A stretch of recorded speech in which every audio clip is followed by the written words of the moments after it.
কত আর মাছ মাংস, এখন না হয় একটু শুটকিই খাই। আমার মতো শুটকি লাভার কারা আছেন অবশ্যই কমেন্টসে জানাবেন। আর যারা শুটকি রান্না করতে পারেন না তারা আমার এই ভিডিওটা ফলো করবেন। ইনশাল্লাহ আপনারাও পারবেন। মজাদার শুটকি ভুনা, তাও লইট্টা শুটকি ভুনা।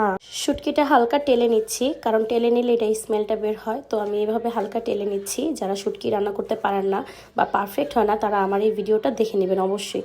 তারপর আমি এখানে মশলা ছিল পেঁয়াজ কুচি, আদা রসুন বাটা, তারপর পেঁয়াজ বাটা, আমি এগুলো দিয়ে শুটকিটা রান্না করছি। আপনারা চেষ্টা করবেন আদা রসুন বাটা হালকা দেওয়ার জন্য, কারণ আদা রসুন বাটাটা দিলে শুটকিটা আরও বেশি মজাদার হয়। তারপরে এখানে আমি আস্ত কিছু রসুন ইউজ করছি, কারণ আস্ত রসুন আমার খুবই ভালো লাগে। তা ভালো করে ধুয়ে নেওয়া শুটকিগুলো আমি দিয়ে দিলাম। এটা কষানোর মধ্যে দেখেন আমার কষানোটা যেভাবে আমি কষিয়েছি আপনারা সেভাবে কষিয়ে নেবেন, কারণ আমি ঝালটা খুব পছন্দ করি। যারা ঝাল পছন্দ করেন না তারা কম বেশ দিয়ে নেবেন।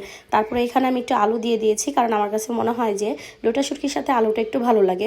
তো আমি এইভাবে নাড়াচাড়া দিয়ে এটাকে 5 মিনিটের জন্য ঢেকে রেখে দিই। তো এই যে আমার ঢেকে রাখা দেওয়া হয়েছে, তারপর আমি ঢাকনাটা উঠিয়ে দেখবো শুটকিটা কোন পজিশনে আছে। তারপরে দেখলাম আমার একটু মনে হচ্ছিল যে লবণ কম হয়েছে, তারপর আমি একটু লবণ দিয়ে দিলাম। হালকা পরিমাণে একটু পানি দিয়ে নেবেন, তা না হলে আলুগুলো সেদ্ধ হবে না। তারপরে এই যে দেখেন আমার কি সুন্দর মজাদার শুটকি হয়ে গেছে।